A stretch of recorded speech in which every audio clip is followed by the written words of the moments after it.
Hi, y'all. This is Kristen Chenoweth. Hi, I'm Gloria Stefan. This is Sarah Bareilles. Hi, I'm Patty Capone. This is Lin-Manuel Miranda. You're listening to the Broadway Podcast Network. Hey, everyone. Welcome to a special Broadway Podcast Network Broadway Nation live stream event here celebrating the release of David Armstrong's new book, Broadway Nation, How Immigrant, Jewish, Queer, and Black Artist Invented the Broadway Musical. This is a book that has so much information that I can't wait to dive into. And so I'm Alan Seals. I'm co-founder of Broadway Podcast Network and host of the Theater Podcast with Alan Seals. And I have another podcast called Was It Chance and a Jim Carrey podcast called Carried Away. Look it all up. It's out there. And over the next 90 minutes or so, you're going to have the chance to join me in a creative conversation with David Armstrong as we go inside the creation of this book. This is his first book, by the way. This is an amazing feat, especially for book number one. Well, Lowe's Quiet. It's an amazing feat, full stop. And it's book number one. Even more impressive. Okay, so you're going to have the opportunity to ask David whatever questions you may have about the challenges and rewards of putting a book like this together. You're going to have a chance to participate in our Broadway Nation Trivia Contest, and you can win a hardcover copy of the book for yourself, which is actually a $100 value. That is, it's a hefty book. It should be a lot of fun. Now, it is my pleasure to introduce the man of the hour himself, David Armstrong. Hey, David. Hello, everybody. Hello. This is so exciting. I can't tell you, if anybody saw me on the unboxing video, you saw how excited I am about this book. And it is just amazing to have it in my hand and to have already, I know people have all received it in the mail, which I was so happy about.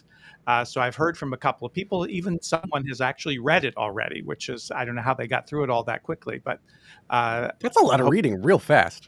That's a lot of fast reading. Exactly. Maybe they're one of those speed readers. It's a thrilling day. And, after 2 years of working on this book, to finally have it out there is so exciting. And of course, I need to thank Alan and the entire staff at BPN for making this possible and helping to spread the word today and sort of celebrate this pent up 2 years of work that now gets to be out there and people get to finally see what I've been doing for all this time. And of course, I have to thank my publisher, Matthew and Drama. I know that's a name that a lot of people will know. If you have any theater books in your house, if you have plays, they publish a lot of plays. It's sort of a storied name. So I was thrilled to have them invite me to write this book. And they're a imprint of Bloomsbury Publishing, which will be important to remember when things come up in a couple minutes. But before we get to details, get down into the details of how the book came about, let me just give a quick overview of the book for anybody who doesn't know what we're talking about yet. Broadway Nation, How Immigrant, Jewish, Queer, and Black Artist Invented the Broadway Musical is a 431-page comprehensive history of the Broadway musical from the beginning to practically up to this moment. But with a special emphasis on the marginalized individuals and groups that were so crucial to its creation, including a significant number of women who didn't make it into the subtitle because women are already in all those groups that are mentioned in the subtitle. But I just want to emphasize that they're part of this as well. And with all of these groups, immigrants, Jews, Blacks, queers, women, these are people who are, we may know their names, or a lot of them you won't know their names, but they're often not acknowledged or highlighted in histories of the Broadway musical to the extent that I've endeavored to do it in this particular book. And of course, this approach will be familiar to anybody who's familiar with my podcast, because that's been the approach that I've taken with the podcast as well. But of course, in the book, I've had the opportunity to delve into much more detail than I can do on a book. If you're considering purchasing the book, if you go today to the Bloomsbury website, don't go to Amazon today, go to bloomsbury.com, and you'll see 30% off either the paperback, which ordinarily sells for $34.95, or the hardback, which sells for $100. Today at bloomsbury.com, you can get 30% off, which is a pretty good deal. I was very happy. It's also very happy the way the publishers have priced the book, putting out both the hardcover and the softcover at the same time. So, Alan, I think it's time. I'm usually the one who asks people questions, but today you're going to turn the tables on me, and I'll be the victim, as we used to say. The victim. Oh man. That's an old theater story. I don't know if some people might know what I'm talking about. I won't go into it now, but I'll explain the victim some other time. Well, start me out at the beginning, because I don't even think I know the story of why you even created the podcast in the first place. Because the podcast, of course, led to the book, which we're going to talk about. But why start the Absolutely. podcast? Because after I left the Fifth Avenue Theater after 18 years as being the producing artist director of the Fifth Avenue Theater in Seattle, I was asked to create a course for the University of Washington School of Drama. And I came up with this idea then of history of the Broadway music, this particular focus. So I started teaching there in 2018. And of course, after 2 rounds of teaching, we had the pandemic, or it was looming, and I was going to go back to teaching months after the start of the pandemic, and I had already had this idea that that making a podcast, sort of doing more general audience friendly versions of the lectures I was using in my class, would make a great podcast. And then what reinforced that is now I had to teach remotely, so I started making the podcast so I could actually use them, put them out for the public, but also use them to help remotely, since I couldn't be in person for that next almost 2 years that happened. So that's where the podcast came from. And then I was thrilled that Methuen Drama, Dom O'Hanlon, who we'll hear from a little later, approached me about, he knew what the podcast was. I had interviewed a number of authors of books that they had published on my podcast, and they reached out to me and said, would you be interested? They knew about the course I was teaching, and they thought, would they think this can be adopted as a textbook? And so that's why they came to me to see if I was interested in creating this book. I had never written a book before, but I perhaps naively said yes. I don't recommend anybody writes a 400-page book the first time they write a book, but it's what they wanted. I give the people what they want. You're muted, Alan. Oh, my fault. Sorry, my kids in the background are making noise, so excuse the little ones. It's 7:00 here on the East Coast. Okay, so you've got this podcast going, you've got this curriculum going, and so Dom reaches out. Dom's an editor, reaches out and says, "Make it a book." And my first thought would be like, how can I fit all this into one book? It's a possible task. So, like, along with, I guess, figuring out what to cover, what sort of challenges did you have putting all of this together? Well, that certainly was one of the challenges. It's a big subject. It's the entire history of the Broadway musical, 125 plus years, and it needs to be comprehensive. You want a book like this to give you the full story, and it's got added material to it than most other books have. So that was tricky, and Dom was really helpful with that, especially in the structuring of the book. And probably the biggest challenge for me is, for the lectures that I'd done or for the podcast, I didn't have to cite anything. I didn't have to document where anything came from. So now, even though I was using some of those lectures sort of as source material, the beginning of these chapters would be, I'd find a quote and go, where the hell did I get that quote from? I have no idea. And then I have to backtrack and figure out where this information came from, which is the ass backwards way of writing a book. How much of this was there like Mandela effect kind of stuff in there, that like people have been misquoting things and it just become fact? I'll put it air quotes, fact. There's absolutely a lot of things. And one of the great stories of that is there's a story about Anything Goes, and about the original production of Anything Goes. And they rewrote the script because there was a shipwreck off the coast of New Jersey, where thousands of people watched the ship go down and hundreds of people die. And they claimed that that's why the story is that that's why they had to rewrite Anything Goes when it was about to go into rehearsal, because originally the story had a shipwreck in it. Oh, no. Turns out to be, that's in dozens of books. That's in all kinds of books. Completely not true. and which I didn't know. I believed it was true also until I started doing this research and found other people who had documented that this was not the case. But the general story that's out there is sort of this received wisdom about it is not what really happened. The show just wasn't good enough, and they had to fire the book writers and get new ones in, even though they were famous book writers on all sides. That doesn't make quite as good of a story as what Well, made it into lore. exactly. And it's probably that the original producer of that show made up that story in order to let everybody off the hook. Right. Yeah, The let's shipwreck happened. I mean, it's the Castle Morro or something is the name of the boat that went down, like a ferry, uh, which was a big disaster in the 1920s, but it didn't really affect goes. Let me actually back up a little. Not, I was going to say a little bit more, but I think it's going to be a lot more because little David, what got you into the arts? What made you fall in love with theater, performing Broadway? I was one of those weird kids that knew what I wanted to do from 4 years old, if not before. I fell in love with theater, with show business, with musicals, especially mostly from television. I grew up in Cincinnati, and so I fell in love with Broadway through movies about Broadway that were on TV to begin with. But there's a famous story, I've told it on my podcast before, that when I was 5 years old, I think it's hard to track this exactly with when this movie came out and how old I was and what really happened.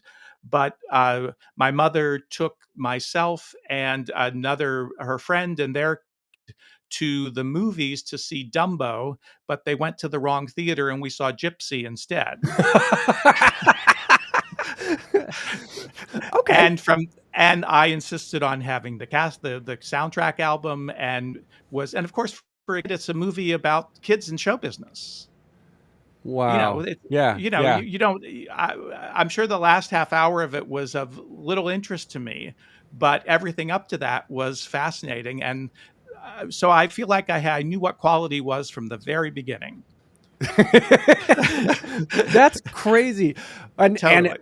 I love this. Kelly just put in the comments. Let's see. Just ordered my copy for next year's musical theater history course at LIU. CW, can't wait to read it.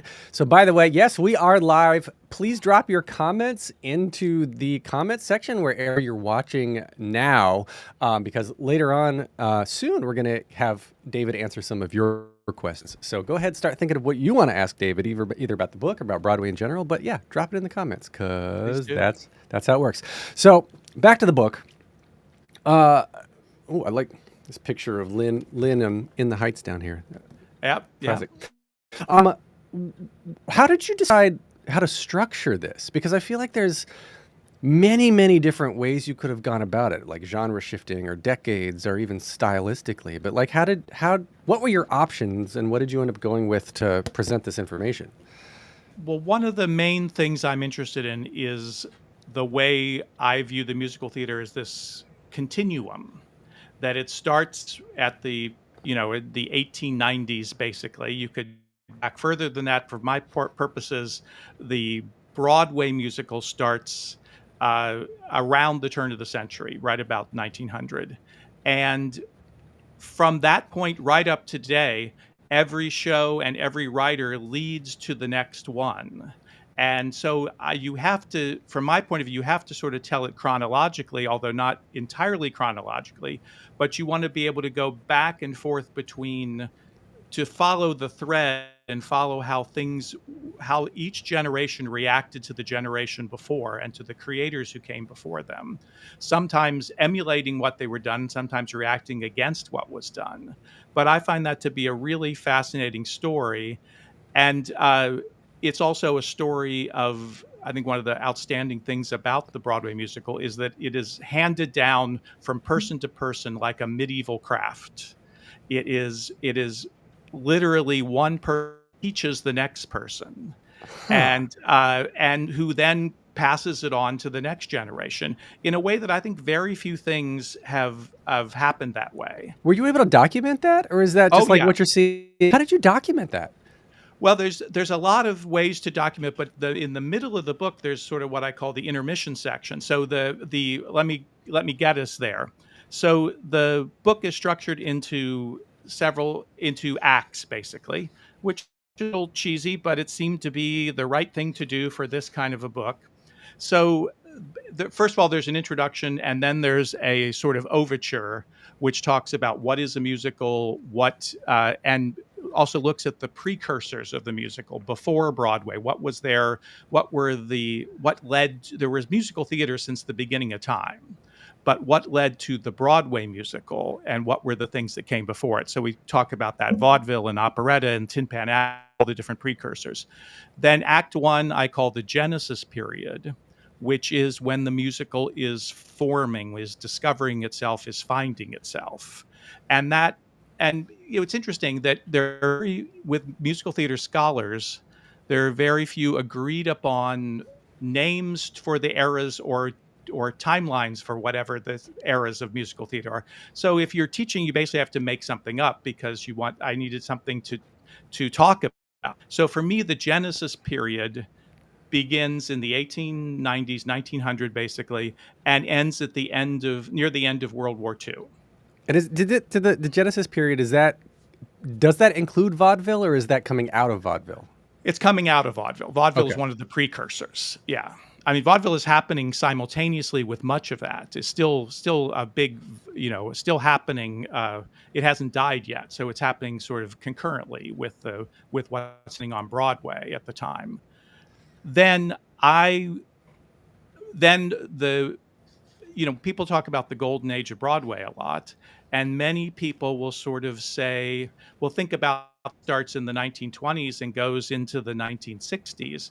But to me, that's, first of all, way too much time to identify. 40 years is too much. Yeah. And second of all, if you're just talking about the great songs from Broadway, that might make sense. But if you're talking about the shows change substantially in the middle of that period. So I've invented something I call the Silver Age of Broadway, which is really basically the 1920s and the 1930s. So it starts with Irene, really, which opens in 1919, and then takes us through to the opening night of Oklahoma, which then kicks off the golden age of Broadway. And then, so I'm always looking for, when does form change? When do things shift substantially to be something new? So then, for me, the golden age of Broadway ends on the opening night of Hair, which then kicks off what I modern era of Broadway, which we're still in, which continues to today. The Hair kicked us into modern. Hair kicked us into modern, and I divide that section into two, basically the early modern era and then the 21st century, which takes us up to today. So those are the book follows that progression basically chronologically. But then, to get back to your question a minute ago, in the middle of that, I do what I call an intermission, where I trace one of these legacy changes, what I call them. And there's so many, you could pick so many different artists and so many different legacy chains to follow. This one I pick, and I don't want to give away one of our trivia questions that we have coming up later, but follows four artists, ending with Lin-Manuel Miranda, who we can basically, between these four artists, you can trace the entire history of the Broadway musical. What? And they directly teach the next person. One artist teaches the next person, who teaches the next person, who teaches the next person. And that's documented and so clear. Who taught Lin? Okay, I'll just so Sondheim is one of the mentors of Lin. Yeah. And Oscar Hammerstein, very famously, is direct mentor of Stephen Sondheim. And we'll tee this up now. When we get to our trivia question, one of us is going to be, who was the mentor in the first part of that legacy chain? Who mentored Oscar Hammerstein II? Ooh. So somebody's probably already got it. Don't put it in the chat yet. Don't put it in the chat yet. Yeah, they're out there goodness right now. Exactly. No, there's so much history in all of this, and I mean, literally, like how immigrant, Jewish, queer, and Black artists invented the Broadway musical. like how much of these groups of people, and they're minorities in the world of white America, to be honest, right? Like how much of their story it publicly has been erased, and like was it hard for you to like start digging in and pulling out, giving credit where credit is due, or is it all there and just nobody talks about it? A little of both. I wouldn't say erased. I just ignored and overlooked. And somewhat understandably, because we regretfully, but understandably, because we tend to focus on the things that have stuck around for a long time. And unfortunately, many of these artists did not have a legacy, even though they did important shows and had a tremendous effect on the shows of their era. They didn't have the staying power that other people had, which is the people which we mostly know about. And I can give some examples of that. Yeah. I'll just sort of do categories. In terms of women, there's some amazing people who had tremendous careers that and I'll admit that as I went in this originally when I was putting the course together for the UW, they were names I might have known, but I didn't really know much about them or have uh, any real sense of the impact that they had on the Broadway musical. So, for a couple examples, Dorothy Donnelly is probably not a name that people are very familiar with.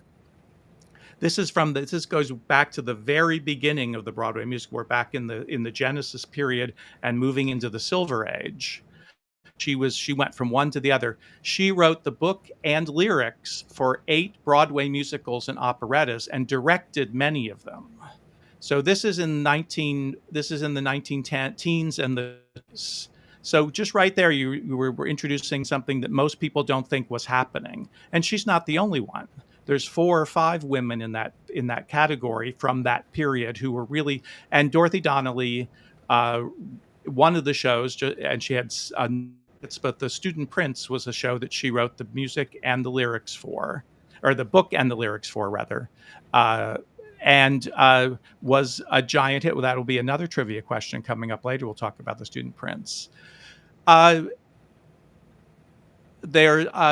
Another person I'll talk about who's a Black woman who was tremendous impact in her day is named Ada Overton Walker. She's one of my favorite characters in the book. And she was known. This is now this series of musicals that most people don't know about that happened in between 1900 and 1910. So again, at the very beginning of the Broadway musical, there's a series of Black musicals written by a whole host of Black theater artists. And Ada Overton Walker was the wife of George Walker of Williams and Walker, and we kind of know the name Williams and Walker. Ada was as famous they were, and was really the star first of their vaudeville act and then of the series of shows that they produced on Broadway. She was known as the Queen of the Cakewalk, and she was the choreographer for their shows and is the first Black woman credited with choreographing a Broadway musical, and may indeed have been the first first woman to ever do so. She didn't get credit for it. She did a number of shows that she didn't get billed for, but she definitely has was the first Black woman to get billed. And this, again, we're talking in 1911 or something like that. I can't remember the exact year she's in. So you wanted a couple more? I'll just this is yeah. Give me some more, because this is fascinating. In terms of gay artists, and of course we think about, it's not unusual to think about there would be gay men in the theater. But to go back to the very beginning, they're right there from the very beginning. They're creators, they're initiating these shows and have tremendous impact. And partly because they didn't have children and there's no one sort of tell their story later on. Hassard Short is one of my favorite people in the book. And I had heard that name before. You see his name all over billing on Broadway, all over posters and things. But he was known as the genius of stagecraft and the master magician of Broadway. And over a 30-year career, he was a staging person. Sometimes he was billed as the director, sometimes he was billed by staged by. It's hard. I can't quite get a sense of how much choreography he did, because he often worked with other choreographers as well. But he was the one putting the show onto the stage. And he had a 30-year career and 50 Broadway shows. Wow. And Wow. if you're talking about Fosse or you're talking about Michael Bennett, they're a legacy from Hassard Short. And the same, and his sort of, there's another guy named John Murray Anderson, whose name is a little more familiar to us. They have parallel careers. They're both happening at the same time. He was known as the king of reviews, and he's another staging genius. He did 31 Broadway reviews and musical comedies during this, and both of them continue into the 1950s. That's And crazy. they're just names that we are not centered the way I think they need to be and should be. And I was thrilled to be able to do at least part of that in this book. Did you have a bunch that you had to just like leave on the editing room floor? I mean, how did you choose what to put in and what to leave out? I don't think I left anybody out that is really significant, but there are people who are very well known who maybe don't get quite as much attention as they have in other books. Because you're right, there wasn't room for everything about everybody. One of the people who read the book early on did a sort of provided some early feedback on it and a great quotes for us, said there's just not enough about Frank Lesser in it. And that's probably true. Frank Lesser may have gotten a little bit of shrift because, of course, once the book was written, then Dom wanted me to trim it down a little bit so it wouldn't be 500 pages.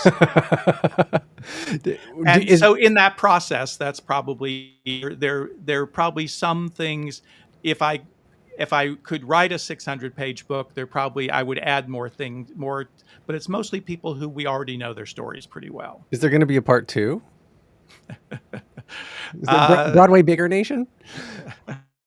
Possibly. I actually have another, a different book in mind that will be sort of the sequel to it, not exactly a sequel. We'll leave that for another day, though. I think, yeah. I mean, that's really, it's just really so cool. I mean, just looking through here, we've got all of these pictures. All of the chapters are nice song titles, right? Everything just kind of goes through in, like you're saying, in chronological order. And is there something in here that a lot of readers are going to find really surprising to hear about? I think two things that surprised me in working on this. And the first thing was when I first started working on this was this early chapter, this early decade of Black musical theater on Broadway at the turn of the century. So right at the same time that George M. Cohan, who we often credit as the father of musical comedy, he's creating musicals side by side with Black artists like Bob Cole and the Johnson brothers, James P. and J. Rosamond Johnson, and Will Marion Cook, who are creating hit Broadway shows that tour all over the country. And in those days, even George M. Cohan shows, they didn't play very long on Broadway. You played like a couple months, and then the business was really a touring business. And a lot of times those shows would then come back to Broadway as their tour. These are just as famous and just as successful shows as the ones we know about during that period, but they've completely fallen off the radar. Huh. That's, to me, I think one of the most surprising things that section. I was going to ask you about how much of this did you find, like, telling everyone's stories, how much of it paralleled kind of world history? Because if this is immigrant, especially, Jews and queers and Black folks, like, so much is happening not only in our own country, but all over the world, causing everyone to like move around because of wars. There were literally 2 world wars that happened during the course of this timeline of this book, right? So did you find that parallel of the style of Broadway, what was coming, who was writing what, and like, was it affecting the business of show business? Totally, and you can't separate the stories. The story of America is the story of the Broadway musical. Huh. And everything that's happening in our culture is affecting the Broadway musical and being reflected by it. what's weird in a way is that so much of it has to deal with immigration and migration, completely affects the invents the Broadway. The only reason the Broadway musical is invented is because of the immigration that's happening to New York at the time. And this, which creates an audience for show business. The show business didn't exist before that. And then, so it creates this audience that wants to see it, but nice people won't be in it. You know, nobody respectable will be in show business because, and this has been true from the beginning of history, basically. People in show business, artists and singers and dancers and songwriters, are basically considered by the establishment as being one step away from vagabonds and prostitutes. We're all charlatans, every one of us. Exactly. Yeah. Totally. And so loose morals. So no one will be in it, but people want to see it, which then creates an opportunity for marginalized groups who can't afford to have those kinds of prejudices. And so if you have the talent and you're Jewish or you're Black, there's this opportunity to be in business that you can seize because there's a vacuum there. And so it's really fascinating. And then that continues through variations of that continue through the eras. The second big segment of Black musical theater, which is in the 1920s, which kicks off with Shuffle Along, which is a show that we definitely know about. That's very famous. But there's then 20, I forget how many shows exactly, but a good dozen shows, Black musicals written by Black artists that open in the wake of Shuffle Along, many of which are hits, and many which we just don't talk about anymore. My Cassine Gaines, who wrote that terrific book When Broadway Was Black about Shuffle Along, I've always remembered what he said. He said that in 1925, there were more Black people on Broadway than there are today. Wow. Which seems counterintuitive. Yeah. Yeah. Yeah, but then it goes away, partly because of the Depression, partly because of racism. There's the story of the Black artist story comes in waves and then disappears continually, and which is, very, very sad, but also hopefully we'll pay attention to it this time and not let that happen again. Yeah. No, that's really interesting and very cool that it's a dichotomy of we don't want to be part of it, but we want to watch it. Totally. That like people can't look away from a train wreck, right? Is that the kind of mentality? People just want to see or a dance number. People can't look away from a good dance number. That would stop traffic if there was a chorus of dancers on the side of I-95. But I guess when was the shift of it becoming more mainstream? Is there always sort of a separation of straight plays, non-musicals, and musicals, right? Like, or was it always just show business is show business? That's what's kind of charlatan-esque. We don't want to get involved. I think it's mostly the latter. It's show business was show business, whether it was plays or musicals from the beginning. We have this expression, the legitimate theater. But what I just learned recently was that originally referred to between vaudeville and a story.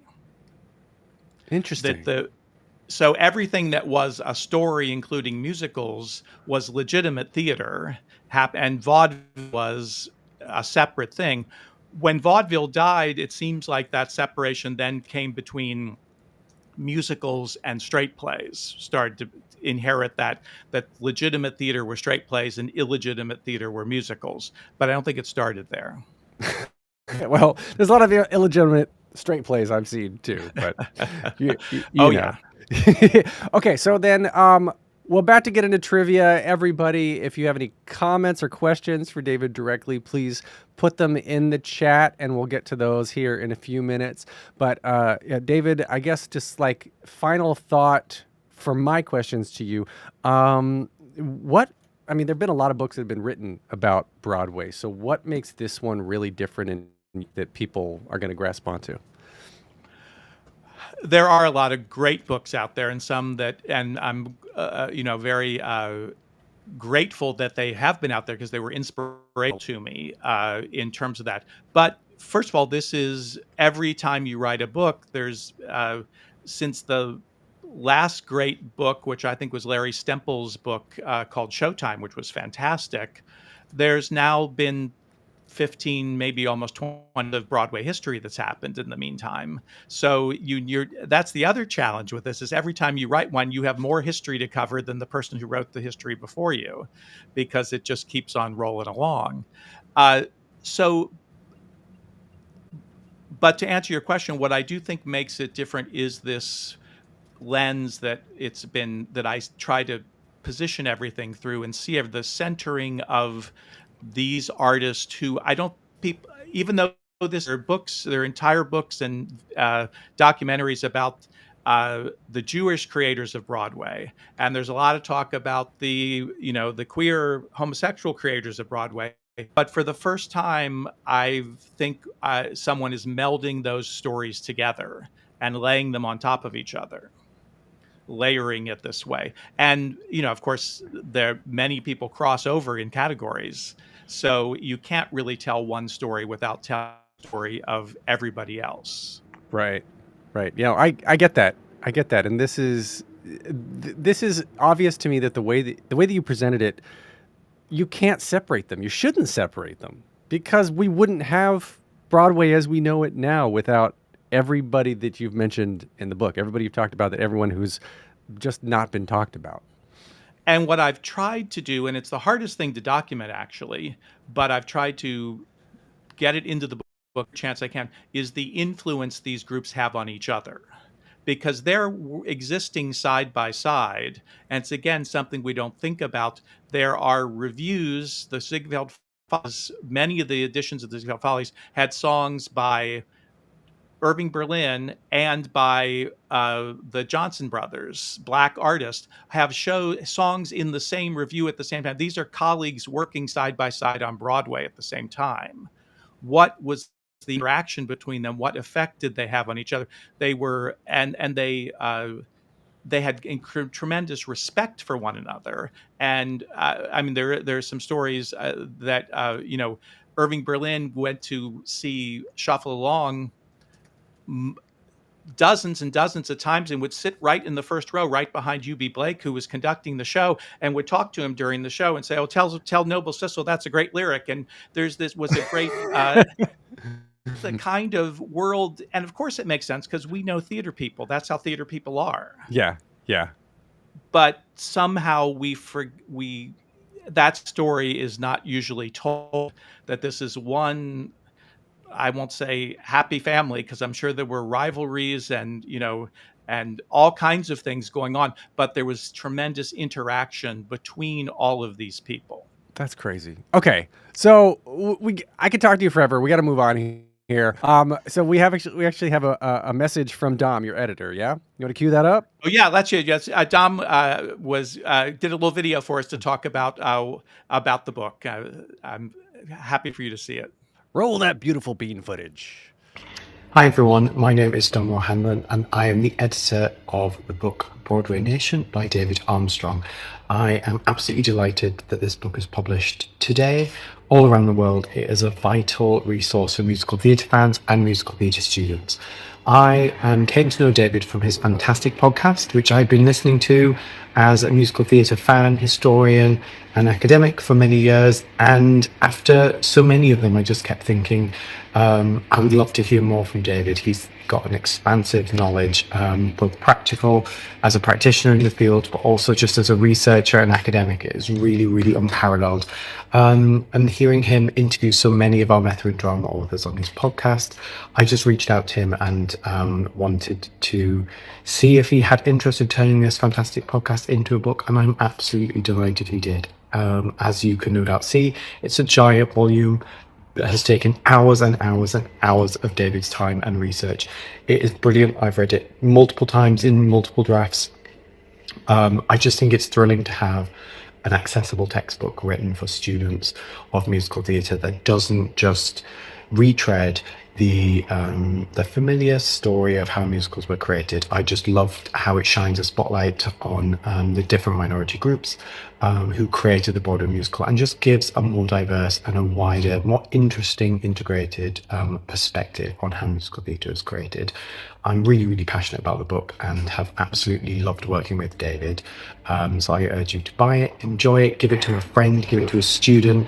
And here's to you, David. Congratulations. It's a massive achievement. I hope you're really, really proud.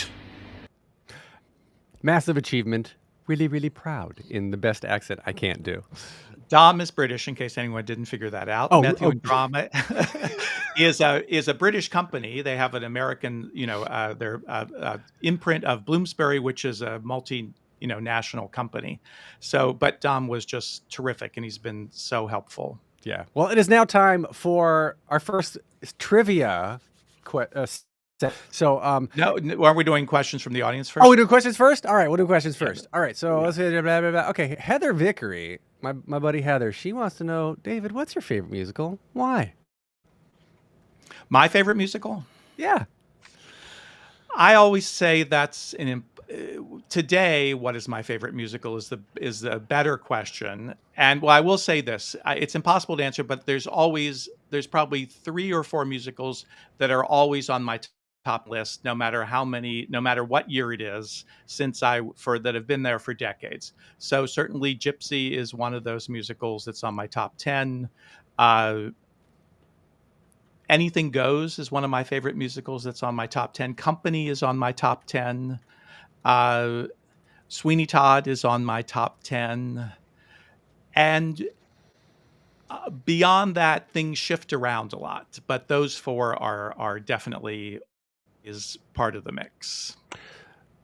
On my podcast, I always ask as one of my wrap-up questions, if you could only watch one musical for the rest of your life, but you could see it as many times as you want, what would you? And by far, the answer has been Sweeney Todd, over 400 plus episodes. I agree with that, because I've had the pleasure of directing that show 3 times, maybe 4. And it's a show I could direct every year for the rest of my life, because you just can't ever tap into everything that show has to offer. It's endlessly fascinating and endlessly challenging. All right, question here from Heather, who runs the Broadway Fan Club. Hey, Heather, what's up? She wants to know, what do you feel is the biggest responsibility of the readers of this book? Hashtag start a movement. Don't you go like this? Hashtag start a movement. The biggest responsibility from my point of view is get other people to buy it. But Dom appreciate that. But seriously, to enjoy it, because even though Dom and Matthew and Drama are intending this to be adopted as a textbook, I didn't write it like a textbook. And although it's very scholarly and incredibly well researched and documented, I particularly have an aversion to academic speak. And so I don't tend to write that way. It's very much in my style. If you know me from the podcast, you will have a sense of what the book is going to be like. So I guess my main direction for you is just enjoy it. I think it's a book you can read straight through and really, have a great time. But it's also a book you can delve into at various times, because I think there's some really fascinating things that you probably won't know about or know enough about on every page, basically. Yeah. Just learn and spread these stories of the people whose stories need to be told. Yeah, I would think. Okay, one more question, and then we'll go to trivia, because I'm excited for the trivia. Gail, this is interesting. Gail Wright wants to know, Leander Wright. Sorry if I mispronounced your last name. Leander, yeah. Leander Wright. Leander. Hi, Gail. Hey, Gail. Could you speculate as to why Gypsy is closing well before anticipated? It is a little surprising, but Gypsy has never been a giant seller. It's the greatest show ever, and most people in the theater think it is at the top. It's probably, and I think Sondheim considered it to be this, and I think he's right. It is the high point of the golden age musical, of the Rodgers and Hammerstein style of musical. And I think it's partly why Sondheim and other people wanted to move on after that because there was nowhere else to go.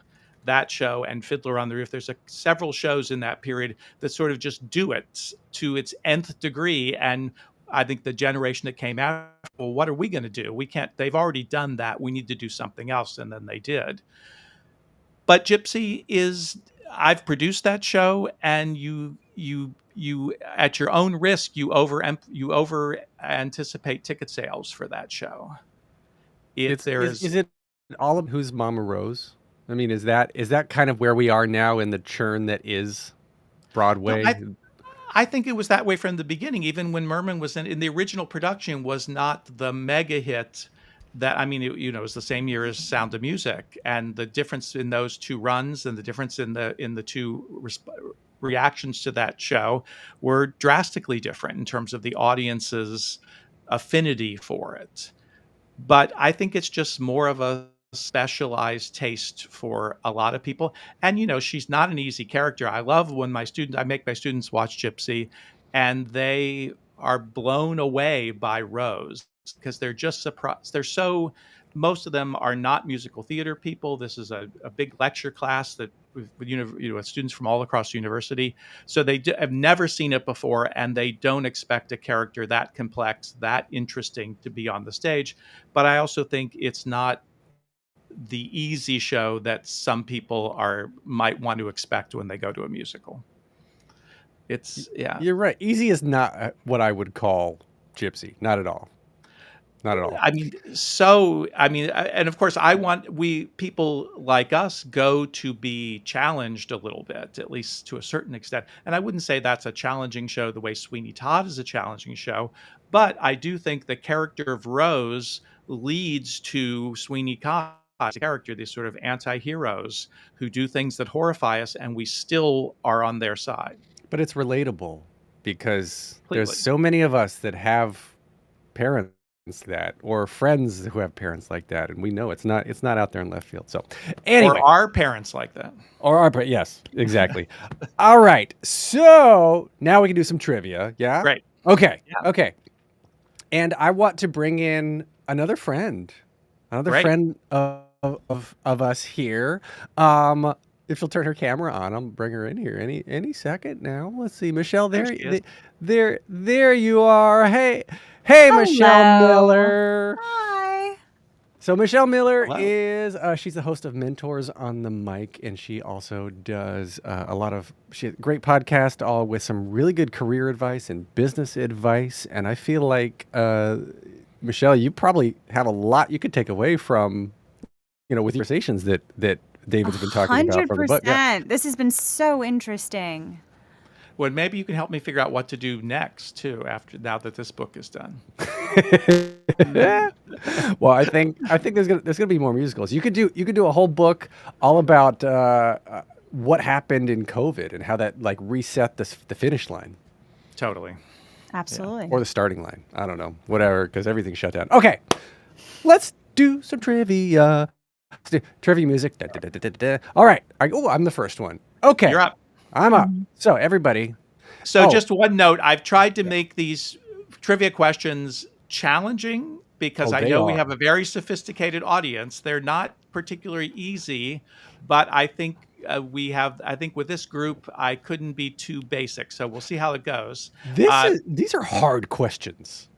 And they're not simple one-word answers most of the time. All right, so we're going to pick the winners based on who got the closest to the answer that we have. And we'll show the answer after set. All right, so first... Well, let's just talk about what they win. Oh, yeah, what they win. So everybody who gets a question correct, and you'll be the first person to put it into the chat. Did we tell people? We didn't tell people to go to BPN. Yeah, so that was my next thing. So depending on what platform you're listening on, we're live right now on Instagram, Facebook, and multiple YouTube channels. So depending on where you're listening, there might be a delay compared to others, would give the others an unfair advantage. So or we you recommend a disadvantage, yeah. Yeah, or you put you at disadvantage. So we say go over to the BPN YouTube page, which is everybody in the same spot, which will give everyone kind of an equal playing field. Quick short link is bpn.fm/live. Just put that in your browser or, browser. You can get there. And, okay. Repeat that one more time for us, Alan. bpn.fm/live, LIVE. That'll forward to the BPN YouTube page. Great. Okay, question 1, which is, what is the old active Broadway theater? Or another way to say it, what is the oldest theater currently in use as a Broadway theater? Who knows the answer? Michelle, do you know the answer without looking? No, I don't. But I'm curious. I feel like I read in Jeffrey Seller's book, put this detail in it. So I'm trying to remember it from that. But I don't know. And there's actually, it's not a trick question, but there's actually 3 correct answers, because there's 3 theaters still that are in operation today that were all built in the same year. It was 1903. Is there multiple choice for this? I see We Broadway see- Fan Club is up with Lyceum. Is that the first one? Yep, that's the first one. So Broadway Fan Club, you get double kudos, because the 3 correct answers are the Lyceum, the Hudson, and the New Amsterdam. But Lyceum is the only one that's been continually inactive from then until now. The other 2 were closed for a while and then have come back and are now Broadway theaters again. The New Am. Yeah. Oh, we got a couple other correct answers in there. Kelly Sweeney says Lyceum. Very good. Good. Okay. Next Fantastic. question. Oh, this is me. Yeah, it's you. So we talked about George M. Cohan, the Irish-American playwright, composer, director, producer, and song and dance superstar. His very first show, or his first hit show, was in 1904, and he went on to create 20 Broadway musicals and more than 500 songs. What was the name of that first hit show? And 2 still famous songs were featured in that score. Did he write for the score of that first hit show?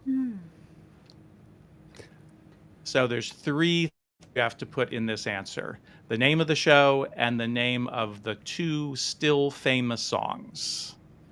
Songs almost everybody on this podcast could sing if they had to. I'm trying to not hum them. This is I know, really right? hard. They're so good. I feel like one of them, I felt like I knew it before I even knew it came from a Broadway musical, right? So Totally. They're like shows that seem like songs that have always been there. Yeah. Yeah, this one's too hard for 30 Saints here. Abstain. We appreciate you still trying to participate and contribute. Close, Kelly. Kelly's got the 2 songs. Yep, 2 songs. What Okay. we don't have yet is actually, the real title is Yankee Doodle Boy, but we accept Yankee Doodle Dandy because nobody knows Yankee Doodle Boy is the actual title to I the didn't song. know that. Yeah. So that's, Kelly, now what you don't have for us yet, Kelly, is the name of the show, which is probably the hardest part. Can we give it to her because she's got 2 out of 3? Yes, let's give it, since nobody else is chiming in. Let's get Kelly. Kelly's the winner. That was a Okay. hard one. Yeah. The missing title is Little Johnny Jones. There we go. Little Johnny Jones, Yankee Doodle Boy, or Yankee Doodle Dandy, and give my regards to Broadway. Oh, 30 Saints knows all the answers. What? Oh, that's what it is. Well, no, you should still participate yeah, then. participate. Come on. I know who that is. He would be Oh, okay. cheating to participate on that particular answer. So Oh, well, see then how we he does later. appreciate you. Yeah. That's All right. so funny. 4th All right, question. Michelle, you're up. Mine, okay. This is Oh, a fun yeah, one. What do the songs in the musical 6 have in common with the songs in the musical Chicago? This is So an there's- open-ended question. I here. know. This is Yeah, this will be a little challenging to put into for somebody to put in the chat, but I think you can figure it out. What is it about the songs in the musical 6 that is almost identical to the way the songs in the musical Chicago are used? they're all about Henry VIII. I didn't know Kendrick Right? Edwards. Yeah, exactly. Yeah, Who okay. knew that was the subtext Yeah, for yeah, Chicago? yeah. Well, there's death in both of them, right? Like the guy, Chicago murders, 6 deaths, beheadings. You know, Certainly, it's certainly they. Somebody says female perspectives. Yes, That wasn't what I was going for, but that is correct. They are. It's though not all of the songs in Chicago are from the female perspectives. True. Kelly. Okay, there's cheating going on. Now I just want the Henry VIII That's all women right. to come and sing Pop Six Squish, Cicero Lipschitz. You know, Oh like my that's now I God. feel like That would be the TikTok crossover. that would be so funny. To make Broadway talk. Broadway should do that. I Multiple feel like Broadway stories. should do these like cross Broadway TikToks. I like it. Like that, right? Let's see. We've got okay. I don't know what you want to choose, David. There's a couple good ones. Female perspectives. Heather from the Broadway fan club said, let's see. Presentational Brechtian, says Gail. Denise D says multiple stories. Which one do you want to go with? Because I could also give a clue. Do you want to give a little bit of a clue for people? Yes. What fascinates me about this is, and I compare these shows in the book, is that the concept that the authors are using to write these shows is almost identical. They're just using different eras of music in the way that they do it. Good clue. both show you pop music, says Daniel O'Connor. Getting closer. Good, Daniel. Very close. Elaborate, Daniel. Tell us more. Elaborate, Daniel O'Connor. Let's see. Top 3. I'm looking over on Instagram. Top 3 musical songs. I mean, that's not part of the answer. I think go into what David was saying about the conceptual part. I think that's what I would underline, right? Yeah. Yeah. Vaudeville. Vaudeville is the Chicago part, yes, and Yeah. So let me just let's give half the answer since that's great. Ben, is that Chicago wrote all the song. The Kander Nebb created this show, and each song is modeled after specific artists from the 1920s. Sophie Tucker and Burt Williams and Helen Morgan and Eddie Cantor. The songs are created to mimic the songs that those creators sang. How does that parallel itself in Six? Oh, sorry. I thought you were explaining the answer. Yeah, I just put the answer up. You did? Okay, good. Okay. That was, you know what? It's interesting. That's tough. I really did. I mean, obviously, I knew that to be true about Six, right? That's a defining part of the show. But I didn't know that about Chicago, which is, the same sort of concept that the signature songs were for different artists. That's so cool. Totally. I mean, When You're Good to Mama is a Sophie Tucker song who's, was the last of the Red Hot Mamas and had several songs about. Can we say this about Hamilton then too? Because didn't Lin-Manuel do the same thing where like Jefferson and Lafayette, everyone had a different artist influence? That's very interesting. I didn't draw it that far, but that there is an element of that's absolutely true. Yeah. So just so everybody understands, the songs in Six are modeled after specific contemporary pop divas like Beyonce and Ariana Grande and Britney Spears. And each of those characters wears costumes that reflect those artists and sings songs that reflect those artists. Osuf's 2 says, tell me a winner, or do you want to do multiple winners for this one?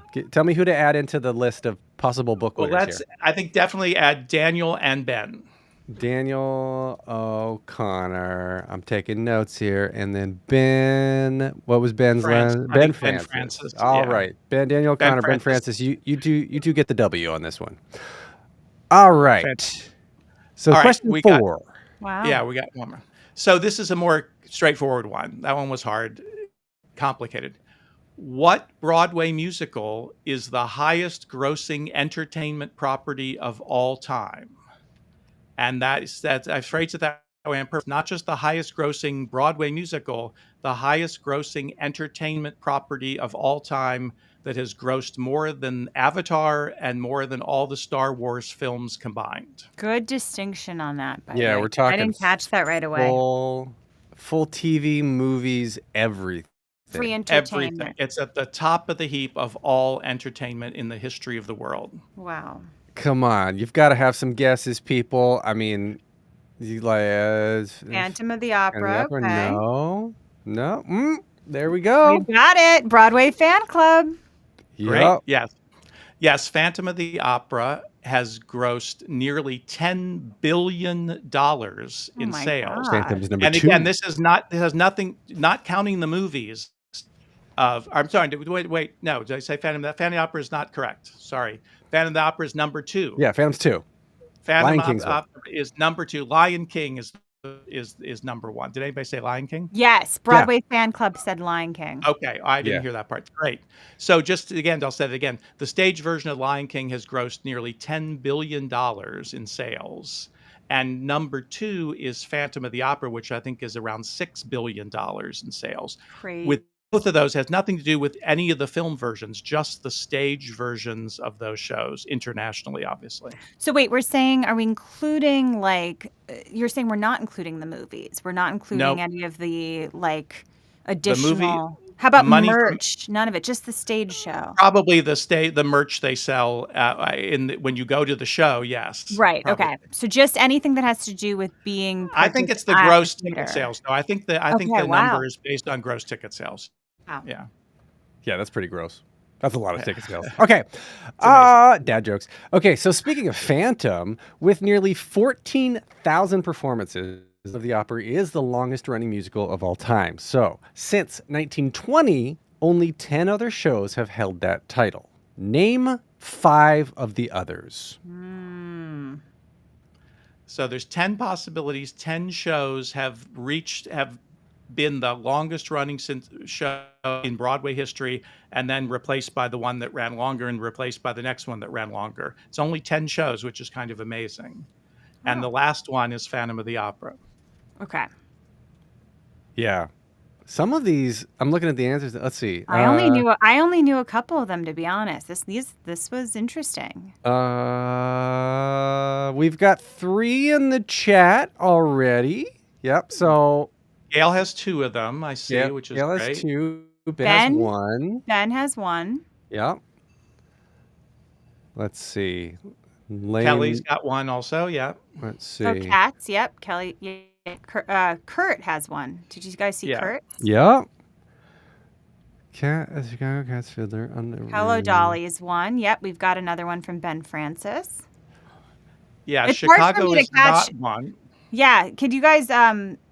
Are you getting all this, Alan? In terms of, I'm waiting for somebody to put 5 of these into a single method. Oh, that's what we need, guys. We need 5 in 1. Hold on. We've got. I think Chicago. Heather from Fan Club just did it. Let's see. Chicago. Well, Lion King is not on the list. Oh no, Lion King and Chicago is not on the list. Right. Yeah, neither. They're long runs, but they haven't broken the record yet. You've done others, just in case you want to amend the list. Well, I think we should since Gail started this off, let's make sure Gail in there. Yeah. And We'll add Gail to our list of winners. And I think You we've guys are got doing everybody else great. in there already as winners. Right. Are you doing repeats though, Alan? Are you going to be including an extra? We will one? do repeats. Okay. Well, no, Wicked is not in there. I'm going to Not read them yet. now to you, so we'll cut this off. Great job, guys. Starting, yeah, really good. It's a hard question. This is hard. Yeah. Starts with Irene, which opens in 1919. Then it goes Hell's a Poppin', Oklahoma, My Fair Lady, Hello Dolly, Fiddler on the Roof, Grease, A Chorus Line, Cats, and The Phantom of the Opera. Wait, to Heather's point, Chicago's considered the longest running over Phantom over last year from what they announced. Maybe it's just from actively running? It's the one still running, yes. Yeah, I think currently still running as opposed to a vault kind of thing. But hasn't run longer than Phantom of the Opera did, even though it's not running anymore.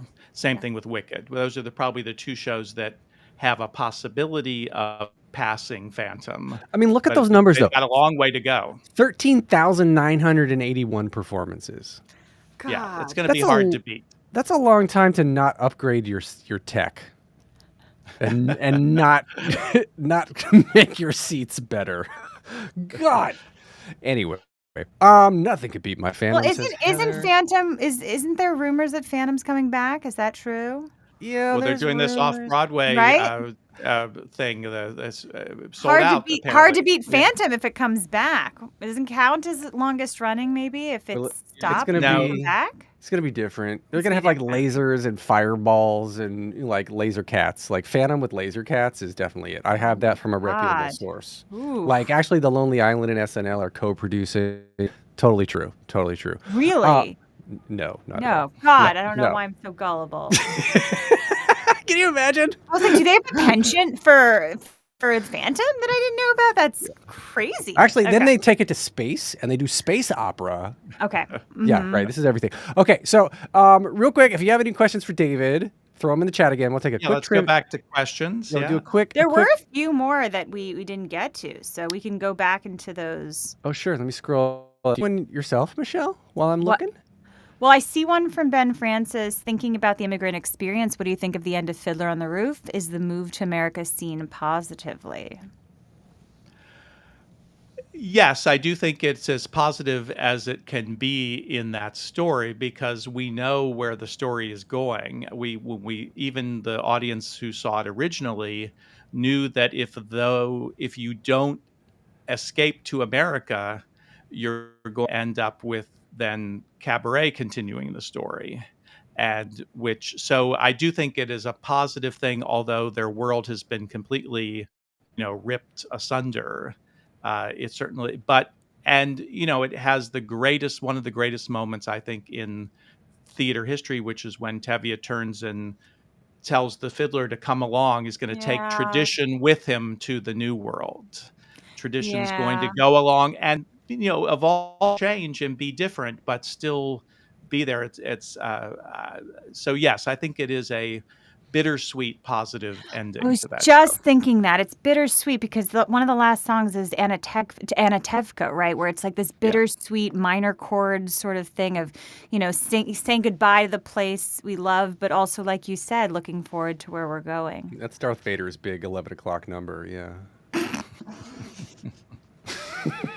And the thing's interesting about that song is it's filled with humor and Yeah. jokes still because Yeah. that's just so much a part of the the Yiddish milieu that the show comes from. Yeah. Yeah. Such a good Heath- song. Heather, Broadway Fan Club, she wants to know what kind of show would you like to see come to Broadway next? And do you prefer known IP or original concept shows? The fact is that in the history of Broadway, almost every show the hit has been based on an existing story. I hate the word IP because I think it just it's a movie term and it really doesn't apply to Broadway, even when shows are based on movies. Stephen Sondheim based 3 of his shows on movies. So it's not the fact that the show's based on an existing story from back to the princess musicals back at the, in the teens. They established this pattern that you're going to base it on a story that already works. And I always say it's because writing a musical is really, really hard. The only thing more difficult is writing an original story that works. And you put those two things together in one, and you have an almost impossible task. In recent years, we've had a few more shows than usual do that. Dear Evan Hansen, and there's a number of them. But most things are based on something, and I think that's great. It's just there's nothing wrong with that as long as you.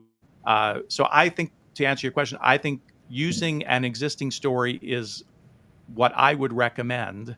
Just choose your story. It doesn't have to be a pop movie. It doesn't have to be. If it's going to end up being Back to the Future, I don't want to see that. But if it's going to end up being Hamilton, I do want to see it. Well, I have a follow-up question to that, if you don't mind. Sure. So my question is, if there was some creator out there that you'd want to create a musical, would it be? Like, who would it be? And then also, what would it be about? And that could be a separate question by a different person. But is there some sort of person that you'd want, like a story you'd want to highlight? So first would be who would create it, and then what would your musical be about, or ideal musical be about?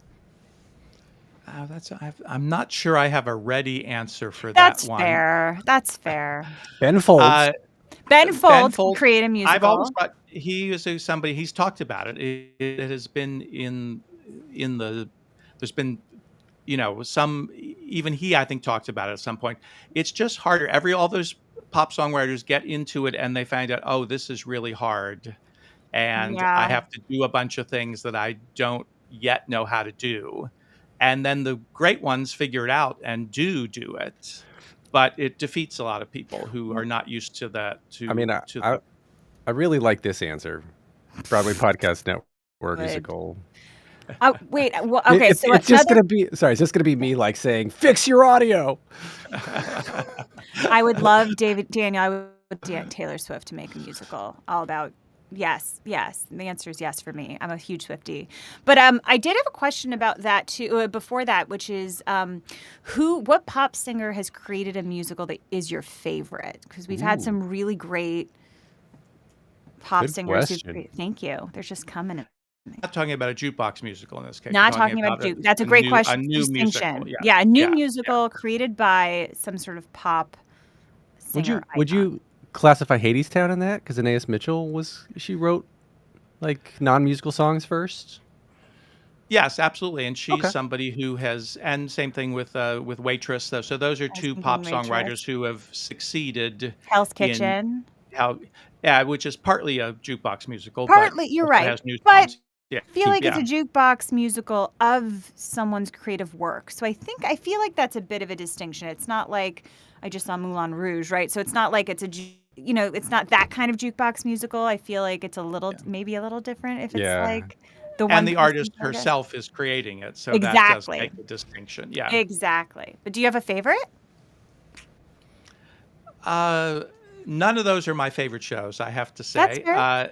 I respect them, and I think they do. It's interesting. It's one of the things I disagree with most of my students about is I just didn't get Hadestown. It just left me completely cold, and I've seen it twice now, and that's horse races. That's how things go. Everybody likes different things. So yeah.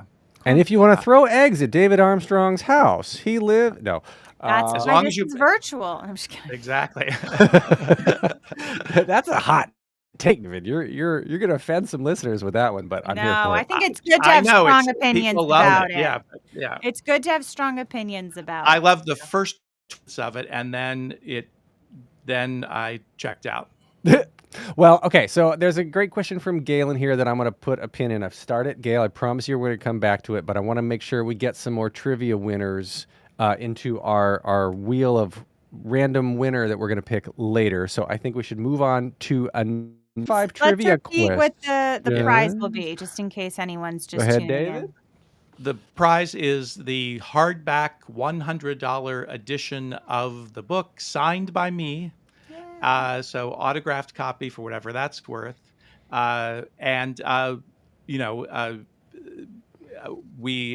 So that's the prize. That's what you'll all be in the pool for. We actually have a wheel of fortune that you're going to get into at the end. And the book is priced, the hardcover is priced at $100.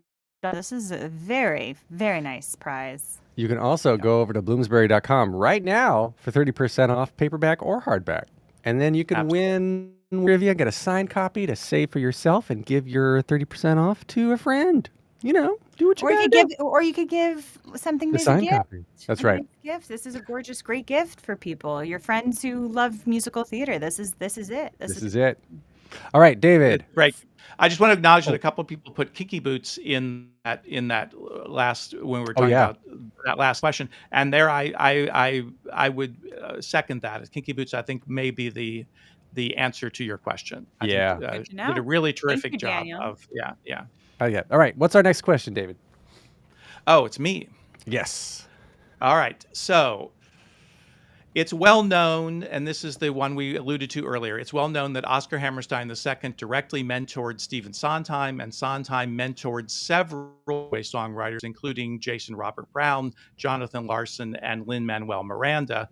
But who was Hammerstein's mentor and early collaborator? Who taught Hammerstein how to make musicals?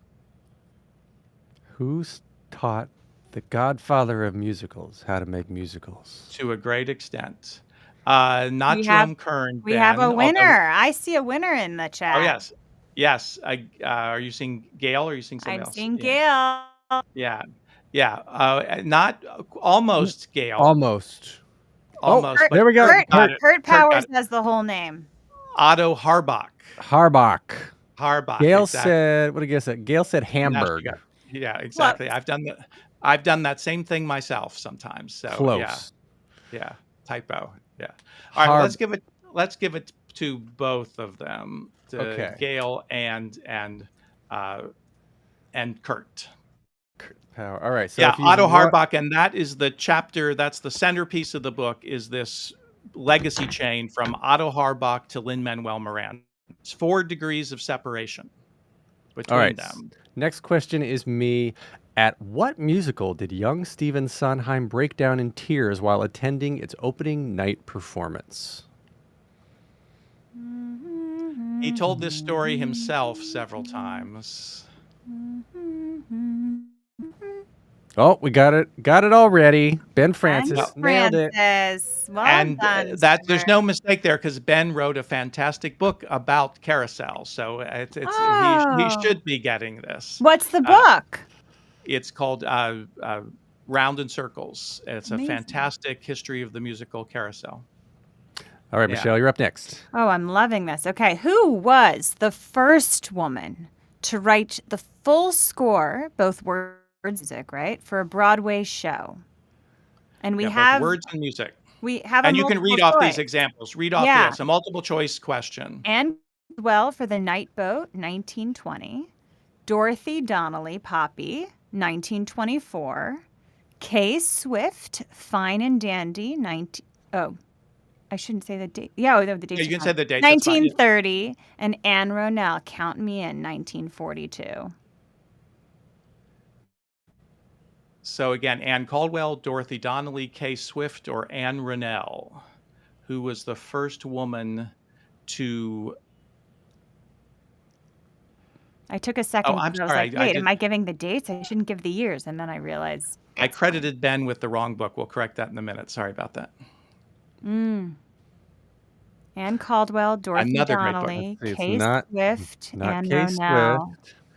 So, Broadway Club, Kay Swift is a great answer because she is the first woman to compose the full score of a Broadway musical. The first, but she didn't write the lyrics. Anne Caldwell and Dorothy Donnelly wrote both the book and the lyrics, but not the music. What we're looking for is, which we may have just answered our question there, because nobody got this process one. Of elimination. Anne Ronell was nobody got this one, but you get a chance. What are Anne Ronell's most famous songs? And they're not from a Broadway musical. Which is the next official question, by the way. Yeah, Anne Ronell is the correct answer. But what would be her most famous song? And there's actually two. Well, there's 2 possibilities. 2 possibilities. Anne Ronell's most famous song. Did you know these, Michelle? That's very close, Gail. That's a good guess, but not quite the right one. But you're in the right territory. And Gail said, "Cry Me a River." I did not know this one. This one's harder for me. Yeah, I know. Daniel's also the question mark. All right, that's okay. I like stumping people. I don't want to make... we've got... Broadway Fan Club is exactly right. Now Heather maybe pulling it out. Yeah. Well, we also got one. And so, Gail got it. Yeah, I think Gail was headed there with her other answer. Willow Weep for Me is a great jazz standard, fantastic song. And then, bizarrely, their other big hit is Who's Afraid of the Big Bad Wolf. So you wouldn't think 2 people the same person wrote both those songs. Kelly has it too, she says there. Kelly got it first, I think, because it's an or question, right? You don't have to Willow put both in one answer. Kelly did get that. Yeah. So I think Kelly gets that. All right, we're gonna give a bunch of credit here, I think. Okay. Yeah, Kelly, Broadway Fan Club. We got Gail also at this, similar timing. Yep. All right, winners on this one. Yeah. And we have one more question, David. One more question. All right. So let me find it here. Sorry. Oh, this is a fun one, I think. So during the decade following the opening of 1921's Broadway smash hit Shuffle Along, and 24 musicals written by and starring Black theater artists opened on Broadway in its wake. One of those was the 1923 hit Runnin' Wild, which introduced a song and dance craze that still defined the spirit of the 1920s and the Jazz Age. What is the name of that song and the dance? The song and dance that define the spirit of the 1920s and the Jazz Age. And it's the Macarena. Yeah. It is the Macarena. It's an early. Not many people know it came from the 1920s. So this is a song you. Anytime you see a documentary about the 1920s, any movie about the 20s, we've got a couple people answering. All right, Kurt got it. I see Kurt first. Is it? You guys concur? I see Kurt first. All right. Yes. Good job, guys. Yeah, Kurt and Ben and Broadway Fan Club all got the correct answer, which is the Charleston. The Charleston was, and another little tidbit there is it was choreographed by a woman named Elida Webb, who had been one of the trend-setting chorus girls in Shuffle Along. The chorus girls in Shuffle Along were a sensation because they danced in a way that nobody had danced on Broadway before. And then she went on to choreograph and also Running Wild, and with that she became the second Black woman credited with choreographing a Broadway musical. There were probably Black women who had choreographed other shows and other numbers and shows, but they didn't get any billing. So she's the second one to get billing for that. That's cool. All right, so we've got Gail. Gail said this is really fun. We appreciate that. Yeah. Okay, so we're gonna go for about another 8 minutes here, and I want to get back to some audience questions that I promised I'd get back to. So David, Gail here wants to know, can you speak to the role of nonprofit regional theaters and the current threats to their sustainability? Oh, what a sad topic, but I will. It's an important one. Theaters across the country are really, really, really in trouble. The audience, and Broadway has struggled also, and Broadway, has had some wins, but is also not back to where it was. The situation is much worse for regional theaters. The pandemic broke the habit of people going to the theater. And now, and I'll talk about, especially here in Seattle with the Fifth Avenue Theater and other theater companies that I know about, we have a problem that every city's having, but multiplied here. People have not come back to work still. People are working remotely. And so about half the people, maybe it's a little better than that now, there's been some improvement, but about half the people who used to work downtown in Seattle work downtown today. The rest of them are wherever they are. So now a theater company has to convince people to get out of their pajamas and come to the theater, as opposed to, why don't you just stay after work and come to the show? So it's a giant problem. And even people who are working, the habit has been broken. So I'm not exactly sure what the solution is. And then, of course, we have funding issues besides the audience at the same time. So it's really a challenge. The number one thing anybody could do to improve the situation is subscribe to a theater company. Buy a subscription. It's a huge difference for So I don't know if I answered that fully, Gail, but if you have any money that you can throw at that, and what will you get in return? You'll get to see some great shows. You'll get to go to the theater. You'll get out of your house and go to something. So that's the only solution. Plus, in terms of politically lobbying for other directions as well. Thank you. All right. Kelly Sweeney says, I miss the reviews of the 70s and 80s, like Sophisticated Ladies, Blue in the etc. What would you produce if you could do anything with any budget? Yeah, I'm right with you, Kelly. The reviews have fallen off the face of the earth. And when I was coming up, when I was in college and when I moved to New York, reviews were front and center, and now people hardly even know what a review is. You describe it to them, they think it's a theme park review. They don't know the quality that a review can actually have and the impact it can have. I mean, Ain't Misbehavin' was one of the greatest shows, bar none, I've ever seen in my life. That cast in that show, and multiple cast in that show, was one of the greatest theatrical experiences I've ever seen. But people don't understand because we just haven't been exposed to that. So I do think I really wish somebody would figure out how to bring back, how to reinvent the review, and especially the reviews. The book reviews are right up there with subject matter in this book, especially the reviews of the 1930s, especially, which is sort of the heyday of the review. Sophisticated, political, amazing reviews that were done, topical reviews that again began fading in the 1950s when television sort of took it over, and then came back again in the 70s to a great extent. And the review is also very important in most of those 70s musicals because Hair is a review. Company is basically a review format. All the artists started using the review format from the past to make shows that we don't necessarily think of as reviews, but are utilizing the format of it. A chorus line is sort of a review. Cats is a review. So it's something I'm very passionate about. Cats is also an acid trip, but well, that's the category. Yeah, I love my little section on cats in the book. I encourage people to check that out.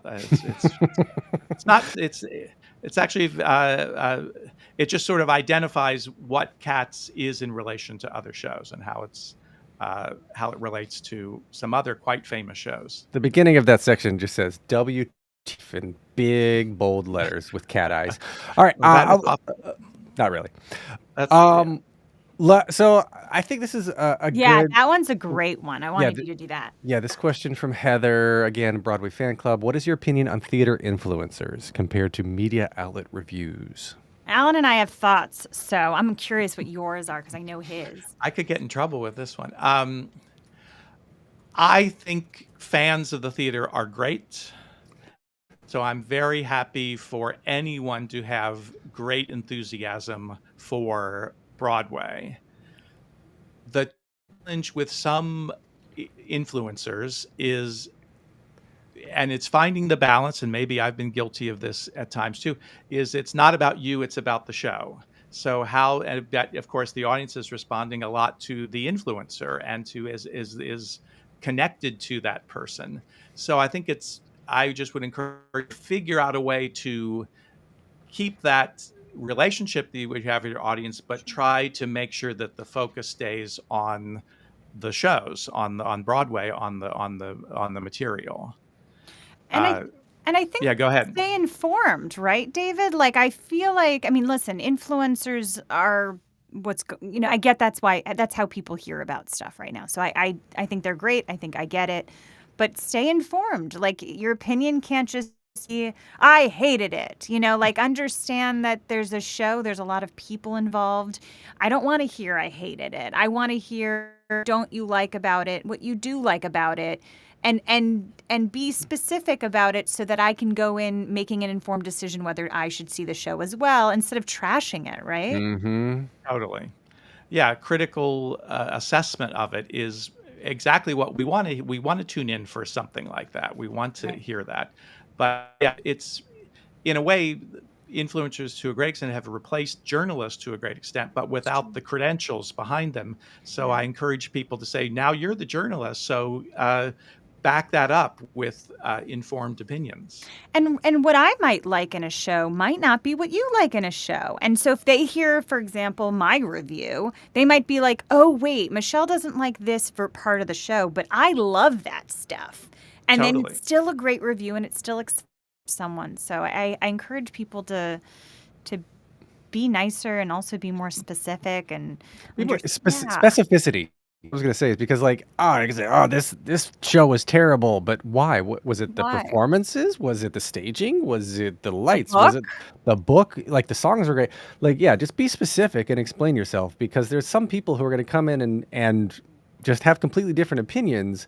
Where if you just go out straight up and just say like that stunk, then not giving a show its chance. Anyway, Yeah, and it's so hard to get on Broadway. It's so hard to get to that place. It's like, just if anything, I would tell people, and I think media outlets most of the time or have done this in the past, but just have some respect for the production. Have some respect for the fact that there's a lot of people's livelihoods are at stake. You might not like something, but that's what I would, So not that this really is about your opinion, David, but I have strong feelings about people being unnecessarily mean and critical. I'm totally there with you. And Yep. it's something I try not to ever critique something without some reasoning behind what that critique is. Yep. And there's shows I can say I didn't like it, but that doesn't mean I try to then say it wasn't for me. Exactly. Yeah. There's yeah. nothing wrong with the show necessarily. It just it didn't resonate with me. Yeah, there have been some songs, even or shows, even this current season, past season, that I was just like, no, I don't ever need to see that again. People are like, this changed my life for the better, and I'm like, I don't get it, but good for you. And I remember, Alan, you had a very, because we see a lot of Broadway shows together, Alan and I. You loved Boop, right? I remember you walked out going, Boop was amazing, and I Right. remember being It like, was so Boop fun. is nice. Like I liked it, but you fun. loved it, and like there's room for that. Yeah. All right. So, oh man, we have been talking for an hour and a half. This is great. Thank you all for sticking with us this long. I'm gonna queue up our little wheel of winners to pick an ultimate winner. But in the meantime, while I do that, let's switch over to David, who's gonna read us a little bit from the book. And I promise this is very short, everybody. I don't know, you probably don't want to sit here and listen to me read a giant section of the book. So I tried to find something that I thought would work out of context. Sorry, I just need to put my glasses on or no one will hear anything. All right. And of course, with my headset on, that's even more challenging. So this is coming from the opening paragraph of chapter 11, which has a long title. It's called Let the Sunshine In, The Modern Era of Broadway, Part 1. And then there's a subtitle to that, The Multiple Revolutions of the 1970s. And the focus of this chapter is how there were multiple ways that the musical was reinvented and revolutionized in the 1970s, all sort of happening simultaneously. And this section I call Time Destination Number 2, April 1968. Another of my top time travel fantasy destinations would be the week of April 22nd, 1968, because it would provide an exceptional opportunity to witness a key turning point in Broadway history. I'd start that week if I could go back in time, I'd start that week by seeing two great Jerry Herman musicals back to back. Mame, choreographed by Anna White, and now starring Janice Page on Monday night, and Hello Dolly, directed and choreographed by Gower Champion, and starring Pearl Bailey and Cab Calloway on Tuesday night. On Wednesday, I'd catch most of the original cast of Cabaret, directed by Harold Prince and choreographed by Ron Field, at the matinee.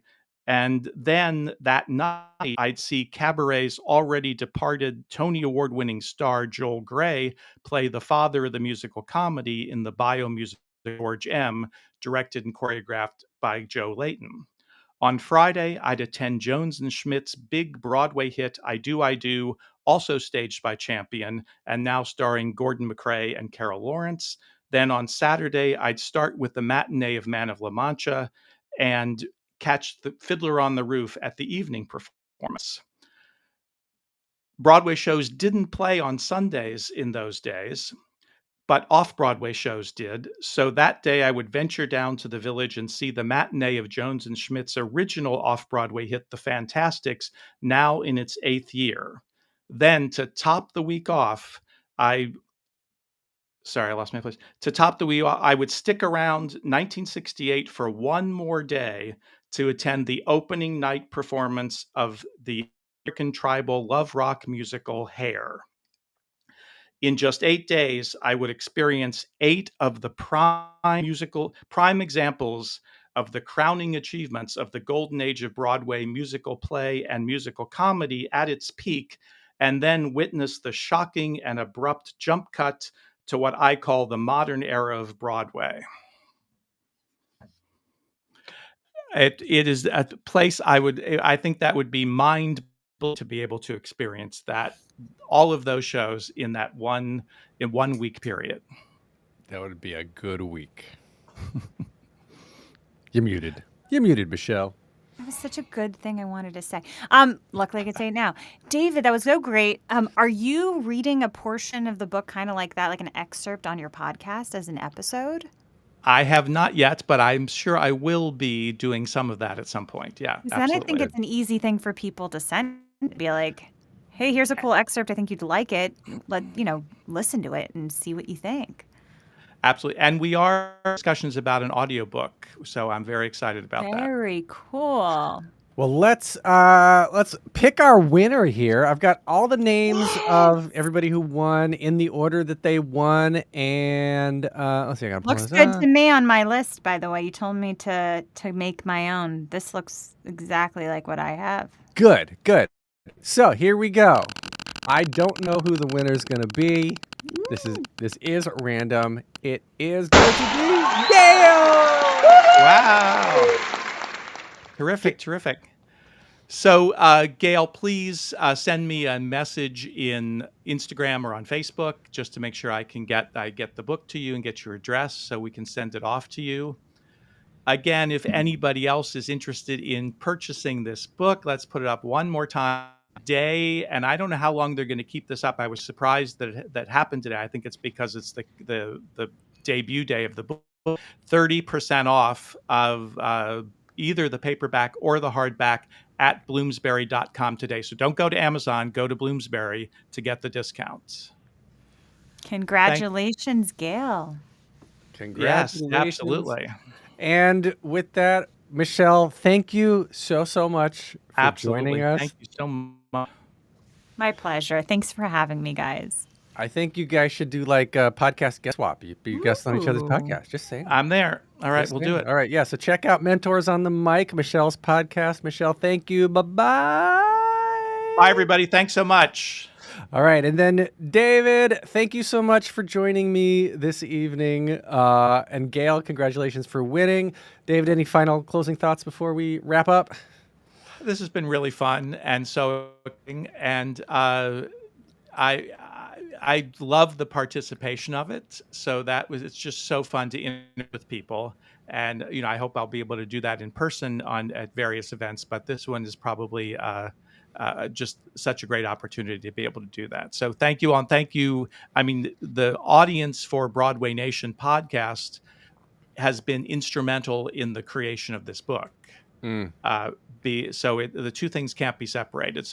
So thank you to everybody who's supported the podcast over the years, and it really is. I think, and I thank you in the acknowledgments in the book. I definitely thank the podcast audience and Broadway Podcast Network, who've just been, again, none of this would have happened without the Broadway Podcast Network, and yeah. So thank you, Alan. Thank everybody on your team. Thank you. It's great. Everybody, please, you can get more of the Broadway Nation podcast at BroadwayPodcastNetwork.com, of course. What we need to add, because today's launch day, we need to add a link to the book on the page. So let's do that. So we'll add the link to the book, throw that in there. David, this has been so great. Everybody who was listening and who was participating, thank you so much for making this a wonderful live stream. And then, David, let's do this again. Absolutely. Anytime. Thanks so much. Right. Bye, everyone.